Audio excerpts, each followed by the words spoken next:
Next on Unsolved Mysteries. Michael Franke was investigating corruption in the Oregon prison system. Then he was stabbed to death just outside his office. Open the damn door! In Florida, two young men go on a wild rampage that ends in murder. Legendary lawman Elliot Ness takes on the outfit in Chicago and then faces off with a notorious serial killer. And the disappearance of a young man hitchhiking across Canada launches a desperate search to find him. Our team continues to track crimes, fugitives, and tales of the paranormal. Perhaps you can help. I'm Dennis Farina, and this is Unsolved Mysteries.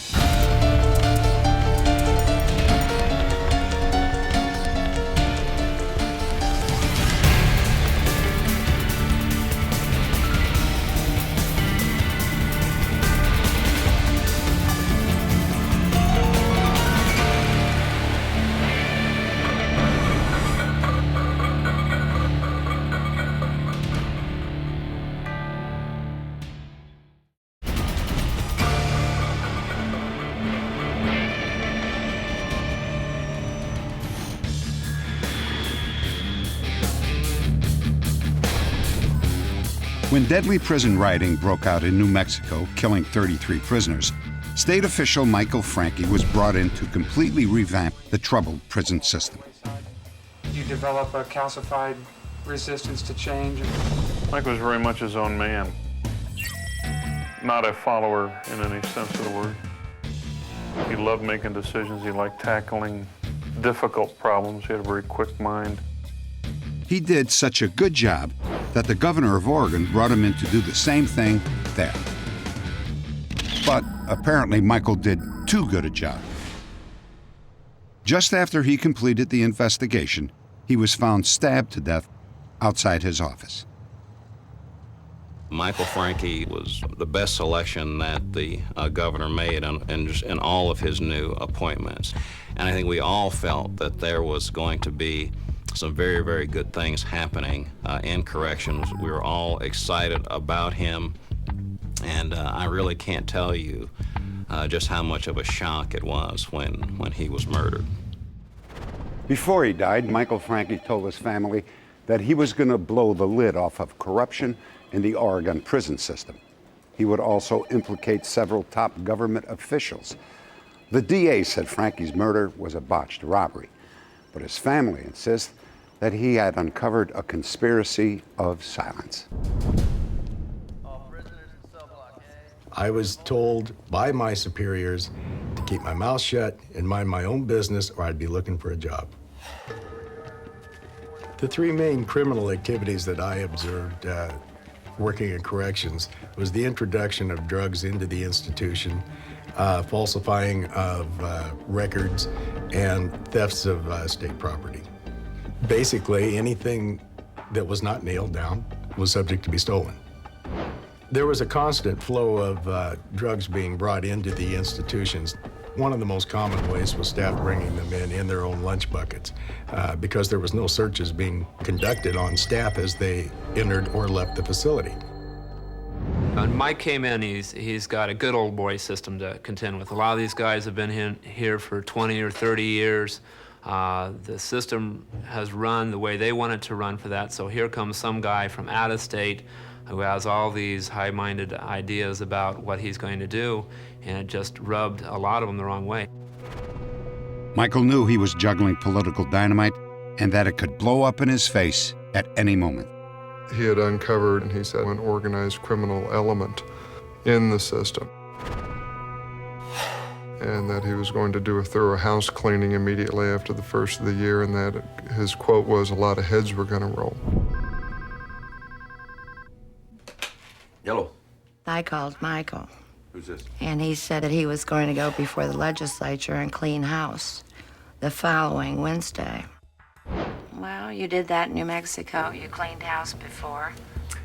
Yeah, I know, Katie, but this is different. He was very, very concerned. And I think he had uncovered something far bigger than he expected. Days later, Michael was found murdered on a side porch of his office building. Police began to piece together the last hours of his life. After the regular Tuesday staff meeting, Michael spoke with one of his I employees. got a couple reports to finish for the legislature. Yeah, I'll see you tomorrow. Later, two other employees noticed that the light in Michael's car was on and that the driver's door was wide open. Can't be in there. Well, his phone's in here. Well, Yeah, this is kind of weird. He never leaves his car like this with the door open. you're right. Two corrections officials searched the building, but Michael was nowhere to be found. Anything up there? No. The two men left around 9:30 p.m. They did not call the police. Later that same night, a security guard found Michael's body on the side porch of the building that had been searched just 4 hours earlier. The glass in the side door was shattered, and Michael's briefcase appeared to be missing. Bill, I'm on the north side of the Dome building. Found a body here. I think it's Frankie. Police believed Michael was murdered in a robbery attempt, and they interrogated known drug dealers and street criminals. I need to know where you were that night. Now, you told One me of them earlier claimed that he you were had there at witnessed the 9:30. murder Then you come and back fingered a and- drug dealer named Frank Gable. According to this witness, Gable was in the act of breaking into Michael's car when Michael came out of the office building at around 7 p.m. What's going on? What's going on? Just give me your briefcase. There's nothing in it you're gonna get. I want to know what you're doing in my car. I'm not doing nothing in your car. Just give me the briefcase. Okay, punk, I'm taking you inside. Ow, ow. Gable stabbed Frankie, mortally wounding him. Some also believe Gable stole his briefcase.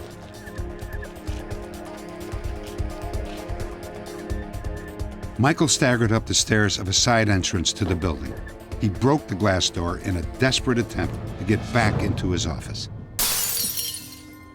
Frank Gable was tried and convicted of the murder of Michael Frankie, but for many people, the evidence simply did not add up. Bruises, abrasions, and other wounds on his body indicated a struggle with more than one person. I think Frank Gable is a scapegoat because I think it goes much higher up in the Oregon government. He's just being used to take the fall. From the onset of the Frankie investigation, it appeared that the police put the blinders on as far as what they were most inclined to believe. It seems as though there has been some reluctance to really just scorch the earth to find out what happened. Michael's family and supporters found discrepancies in the official report of his death. Michael had a state-of-the-art car alarm system. If the killer broke into the car, why wasn't the alarm set off? And why were there no signs of forced entry? Hey, what's going on? Nothing's going on. The police believed that Michael was stabbed at the car, puncturing his heart and lungs. But why was there no trace of blood evidence within 100 feet of the car? And finally, if Michael was killed at 7 p.m., as police estimate, why wasn't his body or the broken glass noticed when the building was searched between 8:30 and 9:30 p.m.? Looking all the offices. Nothing down here either. Some believe that Michael was the victim of a premeditated murder and that it was carried out by several men and possibly instigated by high-ranking officials who were afraid that they would be named in his investigation. An eyewitness at the scene backs up this theory. At 10:15, 10:20 on January 17th, a young man riding in a car looked over at where the scene of the crime was and saw 5 to 6 men running toward a Volkswagen van. If Michael Frankie had been abducted and then brought back to the building where he was killed, this would fit in with the abduction theory. This theory suggests that on the night of his death, Michael unlocked his own car, deactivating the alarm. At the same time, a group of men approached them. Coming with us. What's up? Come on. All right. Just back off. Just get in the car. Yeah, put that thing away. Michael did not keep regular office hours, except for Tuesday staff meetings, so it appeared the attackers were familiar with his schedule. The abduction theory would have that Michael Franke was later brought back, perhaps to go into his office to find whatever paperwork or computer files or these sort of things in his office.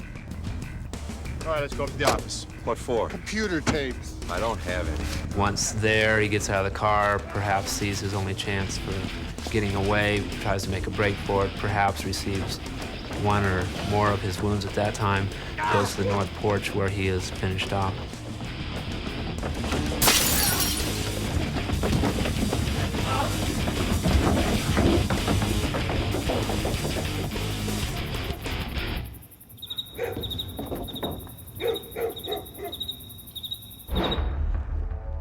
That night, several people reported seeing a man with a pinstripe suit and dark complexion lurking in the corrections building after hours. This is a composite drawing based on a witness description. One other disturbing fact supports the theory that it was an assassination and cover-up. Incredibly, no paperwork about Michael's investigation into the Oregon prison system has ever been found. Shortly after Michael Franke's death, some people, some employees, some inmates spotted approximately 23 bags of shredded papers coming out of Michael Franke's office and some surrounding offices. That's something you have to wonder about, is who authorized shredding of documents from a murder scene. The officials investigating Mike's murder don't want it solved because it goes much higher in the Oregon government. My family is dedicated to bringing this to a successful conclusion. We're going to find out what the hell happened, and we're going to see that the people who are involved receive their full punishment. If you have any information about the murder of Michael Franke, please log on to our website at unsolved.com. Next, a young man in San Diego loses his memory, and we help him get it back. And an accused killer goes on the run in Florida after a murderous rampage.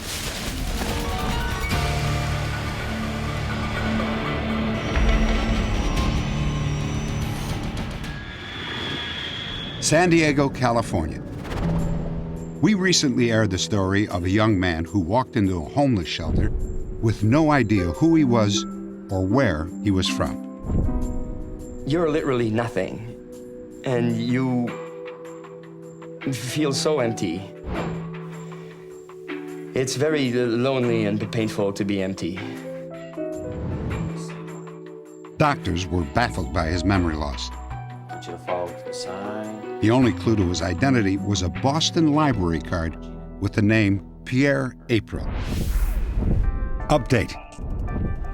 After our program aired, a viewer in Canada called to report that the young man had once worked for his wife, and his name was, in fact, Pierre April. Pierre has learned that he has two sisters and that his parents live in Lachine, Canada. The next day, they spoke on the phone for the first time in more than 5 months. It was a very emotional moment. And then I even had to tell him that I couldn't even trust him 100%, that I wanted the package with family pictures in it and with my birth certificate in it and anything else he could think of. And he said, okay, we'll send that to you. And then he said, do you remember your mom? And I said, no. And she was listening on the extension, and she burst into tears. A few days later, Pierre received a package of family photos from Quebec, and he began to get back in touch with his past. It is strange to be told who you are and what you did. I'm someone again. And for quite a few months, I was nobody and nothing. Pierre now remembers much of his life, but there is still no reason for his amnesia.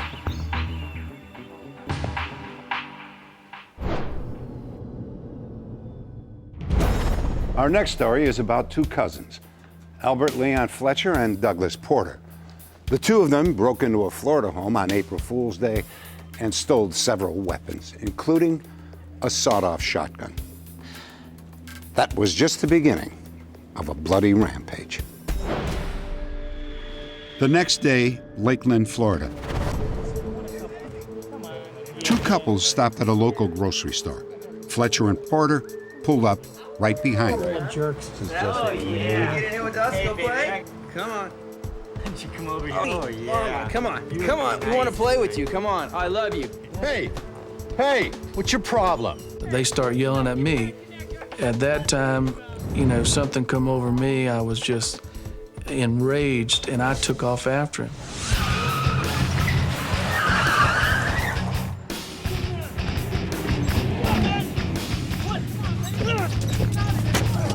Get him, Doug. Come on.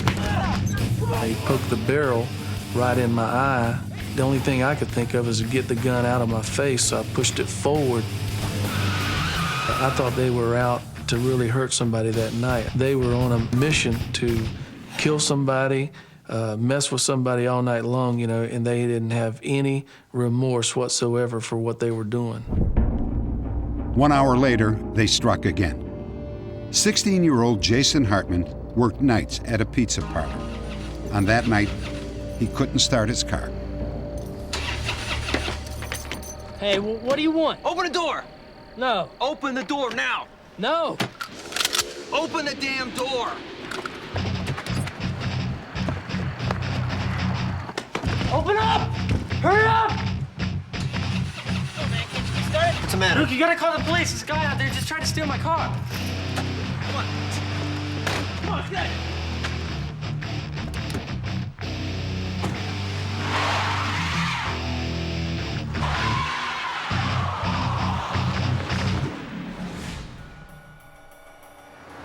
Two hours later, a lonely stretch of highway outside town. Oh, man. Get him. Let's get him. Come on.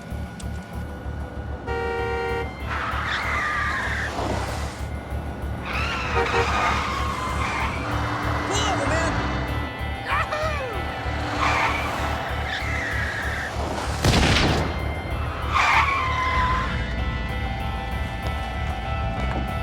Give me your money. Come on. Give me the wallet. Give me your wallet. Come on, Lee, let's go! Come on! What was that all about? Just get out of here, man! What's going on? It just went off! I don't know! Get out of here! Hurry up! Police identified the murdered man as Nelson Medina. He left behind a wife and 2 young kids.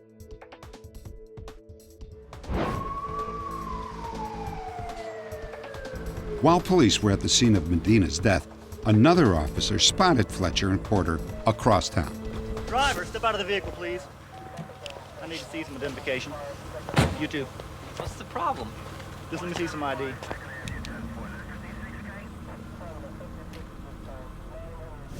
I knew at the scene of the murder, based on the expended rifle casing and the wound of Medina, that I was looking at someone with a rifle and a shotgun. Fletcher and Porter were arrested and scheduled to be tried separately. Douglas Porter was convicted and sentenced to 40 years in prison.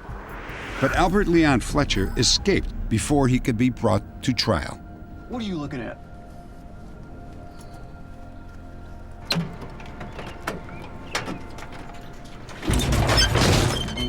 He's running!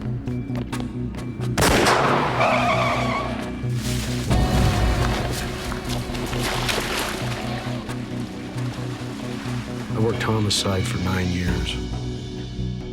During that time, I've met 2 people that I consider to be sociopaths. Give me your money! Come on, give me the wallet! Lee Fletcher is one. Give me your wallet! Update. As a direct result of our program, Albert Leon Fletcher was captured in Smyrna, Delaware. Police were tipped off by a viewer. I received a telephone call from the authorities in Delaware advising me that they had a confidential informant and they knew the whereabouts of Albert Leon Fletcher. At that time, I sent a bulletin to Delaware, and this was around 3 o'clock that afternoon, and about 3:30 or 4 o'clock, they had him apprehended. Authorities arrested Fletcher without incident. He had been living there under the name Kevin Woodside. He told police that he was tired of living life on the run. He was glad it was all over with. He wanted to come back to Pasco County and to Polk County and face the charges.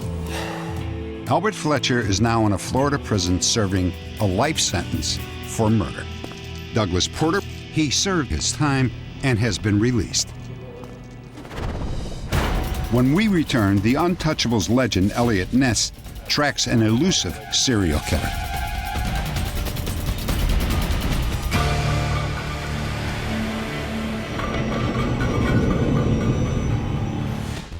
Chicago, 1929. Prohibition is the law of the land. Speakeasies, bootlegging, and police corruption are rampant. A young treasury agent is hired to smash the gangland rackets. His name, Elliot Ness. 30 years later, his exploits were immortalized in a television series starring Robert Stack. Federal rates, there we are. In just 2.5 years, Ness and his team of federal agents destroyed the bootlegging empire of Chicago's most notorious gangster, Al Capone. Because they couldn't be bought off, Ness and his team were dubbed the Untouchables. Ness! After he cleaned up Chicago, Ness became head of police in Cleveland. There, he spent years hunting a notorious serial killer. Can you throw any light on the Kingsbury Run murders? No, not at this time. Can you give us anything? Enough questions for now. It would turn out to be his most frustrating case. 2 boys playing in Kingsbury Run come across these. 2 bodies, both decapitated. In September of 1935, the mutilated bodies of 2 men were found in Kingsbury Run. All right, keep me posted. Will do. A slum district of Cleveland full of hobos, prostitutes, and street toughs. The case was at first dismissed as a vicious but routine double homicide. But by the summer of 1936, 3 more mutilated bodies were found. The discovery of a 6th victim threw Cleveland into a panic. Coroner's been here, nothing's been moved. It's been here about 5 hours. When number 6 turned up, it was like a bombshell going off. The city really exploded. The press and the public now had no doubts that there was a serial killer out there, that this individual was going to keep killing, and they wanted it stopped. The body count in the Kingsbury Run area climbed to 12. Only 2 of the victims were ever positively identified. Edward Andrasey, a small-time hood, and Florence Polillo, a 41-year-old prostitute. All of the victims had been decapitated, in some cases while they were still alive. The tabloids dubbed the killer the Butcher of Kingsbury Run. Mr. Ness, they found the body here late this morning. The arms and legs have been cut off. Scene of the crime, the men are still looking. Decapitated? Yes, sir. Looks like the same killer. We're having trouble keeping the crowd back. Ness got into the case quite extensively. In fact, he devoted almost full time to it. But he didn't know quite how to proceed with this case. It wasn't a matter of finding out where the mobsters were hiding and go and smash your way into the place. This was a different type of criminal that Elliot Ness was facing. The bodies were kept for about, I'd say 6 months. We have no idea who they are, but it certainly was a skillful dissection. The murderer Elliot had made a profile that he figured the killer might be. Well, thank you, Doctor. And he determined from the way these bodies were cut up, it had to be somebody with a certain amount of medical knowledge. Plus the fact, had to be a very strong man to carry these bodies all over and dump them where he did. And so he had this profile. It has to be a big man, strong, an expert with a scalpel. Ness was determined to search every building and shack in Kingsbury Run. But he had no legal grounds for search warrants. The solution was classic Elliot Ness. Afternoon, ma'am. We're with the Cleveland Fire Department. We're conducting fire safety inspections. We need to look at your apartment. He teamed up detectives with fire officials and ordered widespread safety inspections. Live alone? There was a thought among Ness and other police officers that they were going to find this laboratory that was going to have blood-splattered walls and have arms and legs lying over in a corner, maybe a catch of heads in another corner. Ness's men spent almost a full week searching almost every apartment, every dwelling they could find in that area, and they weren't able to turn up a thing. Thank you very much, ma'am. Ness was obsessed. His next move was to investigate every doctor and every hospital worker in Cleveland. There he is, let's go. Even the county coroner was not above suspicion. Hundreds of people were put under surveillance, questioned, and detained. Hospital. Hold on. I fell asleep, caught a few hours. What are you doing in Cleveland? I'm a salesman. I sell surgical supplies. The investigation still led nowhere. The killer remained at large. What were you doing in Kingsbury Run Wednesday night? Last Wednesday? Then, victims number 11 and number 12 were found. One in a garbage pile 200 yards from Ness's office. The killer was now becoming more daring by where he left the bodies, right really under Elliot Ness's window. It was almost like it was a cat and mouse game and sort of a catch me if you can type thing. He knew he had to do something desperately because the people were clamoring. All the people in town were insane about this insanity that was going on. Ness came down hard on Kingsbury Run's hobo jungles. His police rounded up more than 60 transients, believing that the killer might be among them.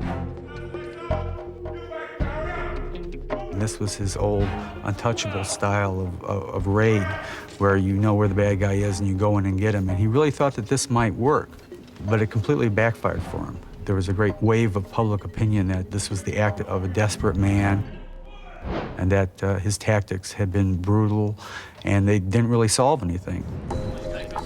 Ness then ordered the shantytown burned to the ground. But of all the people they arrested, none of them turned out to be the killer.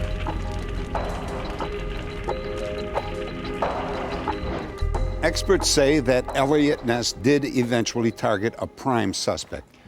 He was a man who, in 1938, voluntarily committed himself to a mental institution. Ness believed that he had caught the killer, primarily because after this man committed himself to a mental hospital, the killing stopped. And he said, I am certain this is the man, the profiles fits the profile.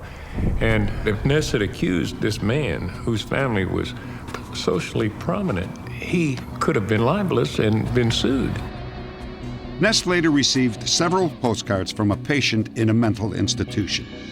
The postcards taunted him with references to the unsolved murders. The man who was sending him these postcards might have just been another kook, but he was convinced that he had found the guy. Ness never found enough evidence to file charges in the case. But years later, he told a reporter, that case has been solved. He eventually ran for mayor and lost. He left Cleveland and never returned. Next, the intriguing disappearance of Charles Horvath. Did the young hitchhiker choose to drop from sight, or did he meet with foul play?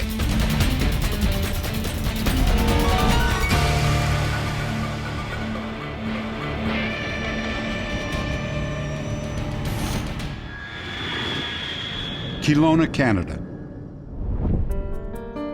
Charles Horvath answered to no one. He was hitchhiking his way across British Columbia, and he was planning to fly to Hong Kong in a few months to celebrate his 21st birthday with his mother, Denise.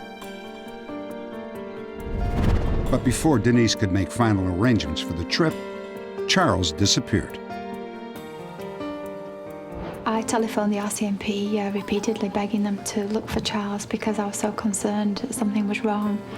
I then asked them if they could give me the name of local newspapers to enable me to place an ad, as we'd started planning my trip to come and search for my child myself.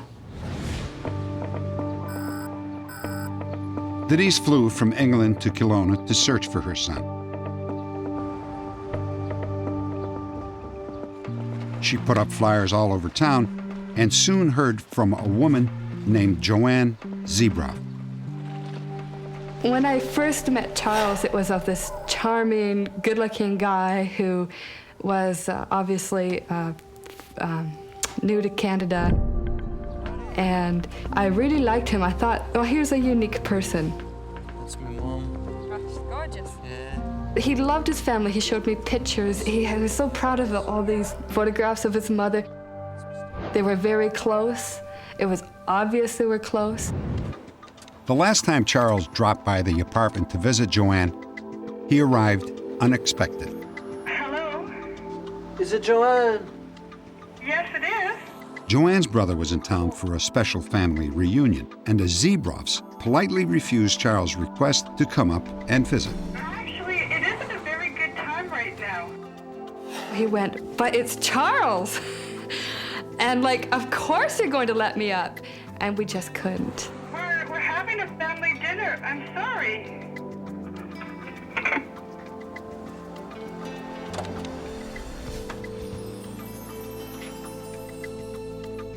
You keep telling me that you're afraid for his safety.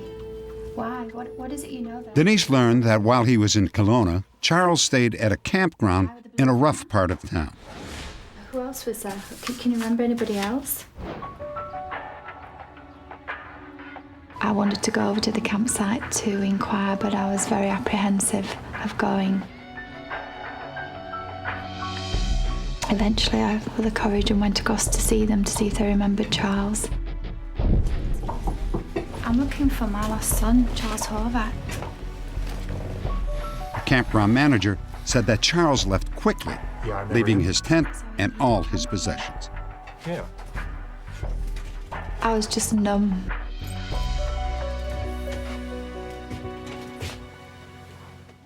I went down to the police station and I was told that they were going to get his dental records and the file was being passed on to homicide. I was also told that they believed my son to be dead, that we may never find his body or what happened to him. It's very unfortunate that a comment like that would be made. And I would have to say that that would be that member's personal opinion and certainly not the view of the police force. I don't know upon what he based that other than the fact items were left at a campsite, and in my opinion, that does not substantiate that. But one night when Denise got back to the hotel, she found a chilling note.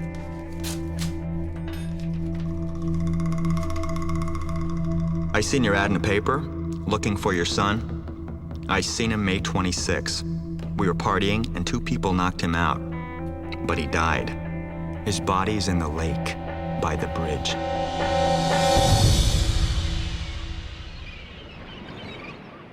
Local divers volunteered to look for the body of Charles Horvath. But they found nothing. Then Denise received a second note saying that they were looking on the wrong side of the bridge. We're stopping every 10, 15 feet. One day later, divers found a body. The fear in the young officer's eyes told me that he thought it was Charles. The total panic on their faces. I was hysterical in the bathroom crying. The coroner came to see me at the motel. I asked him if it was good news or bad, and he said it wasn't Charles. The dead man was identified as a 64-year-old Kelowna resident, a probable suicide. Once again, it seemed that Charles might still be alive.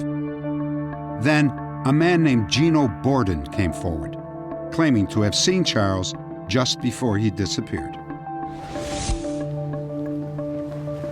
He was a nice guy. He was a good friend. He used to always come over to our camp, little camp, and have coffee in the morning and play frisbee and catch with my son and just sit and chat with us.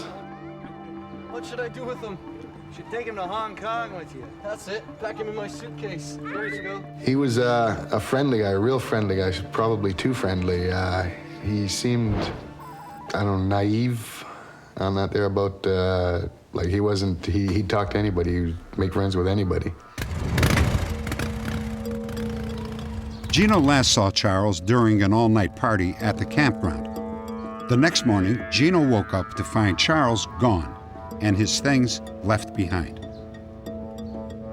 It was assumed that something terrible had happened to him, which caused him to leave his belongings, because it was so unlike him to have left his photographs behind, which were very important to him. Another new twist came when police contacted Charles' relatives in eastern Canada. They related to us that during his time there with them, he did advise both relatives that it was his intention, when discussing his family situation, to disappear off the face of the earth, and that his mother would never find him, and that he wanted to carry on with his own life. It is totally out of character for him to have gone out intentionally to break away from his family, because he wasn't that kind of boy. Many years have passed without word from Charles, but police have received tips from hundreds of people claiming to have seen him. If Charles is out there in this world, you know, in a gutter somewhere, he needs picking up and bringing home and getting medical help or whatever kind of help is required. If not, if he is dead and he's been murdered, he needs burying. I've been asking for help for so many years because of my fear that something's happened to him, and it'll only be if he's found dead that I'll be proven right. What a way to be proven right. Charles Horvath is 6 feet tall, with dark brown hair and dark brown eyes, and a tattoo on his left arm. When last seen, he weighed 165 pounds. If you have any information about Charles, please log on to our website at unsolved.com. Next, a family enjoys an amazing run of good luck. It all began with a rock carved with mysterious symbols.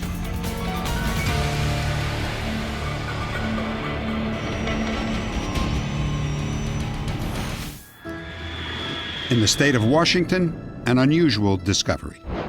Two boys find a large rock covered with strange symbols, and then an incredible run of good luck for them and their families. Is this coincidence or something more? Right around the corner here. Yeah, what does it look like? Oh, it's cool. Deep in the woods near the Canadian border, 13-year-old Jamie Parks led his friend Trevor Johnson along the path of Tumwater Creek, where Jamie had found a very strange rock. See, didn't I tell you? Wow, that's neat. It's like a stamp. Maybe the Martians came and did it. It's really neat. Why don't we go tell my dad? Yeah, let's go. I felt just an immediate need to go down and see this rock. His excitement was contagious and really piqued my interest. There it is. Cool, isn't it, Steve? Yeah, see? And I turned and there was this beautiful rock with these markings on them. I'd never seen anything quite like it. I got a very immediate feeling that this rock had something to say. When I first saw the rock, I had the most eerie feeling. It was a good feeling, a very positive one, but it just, you can't say the words that the rock makes you feel like. The Johnson family had been struggling financially for years. Things were just looking really sad. We were in a small apartment. Monies were not good. Patty and I were both working. I was working as a prison correctional officer. I wasn't happy with the position. The pay wasn't sufficient for us to be able to even meet some of our bills. They wanted to open a small dress shop at a new mall, but their plans fell through. But 48 hours after the Johnsons saw the rock for the first time, their luck began to change. Sure, Dennis, we can be right down. Honey, that was Dennis Loeb. You'd like to know if we could come down to the landing mall right away. Out of the blue, the ownership of the mall approaches us with, listen, we'd like you to open up a 1,000 square foot shop. Okay, this is the space I had in mind for you. I was very upfront with him that we had no money to do that. And it wasn't a blinking of an eye, and the gentleman says, well, we'll take care of getting your inventory. We were both flabbergasted. We just couldn't believe that there are people out there that want to help. Steve and Patty's dress shop opened and was a huge success.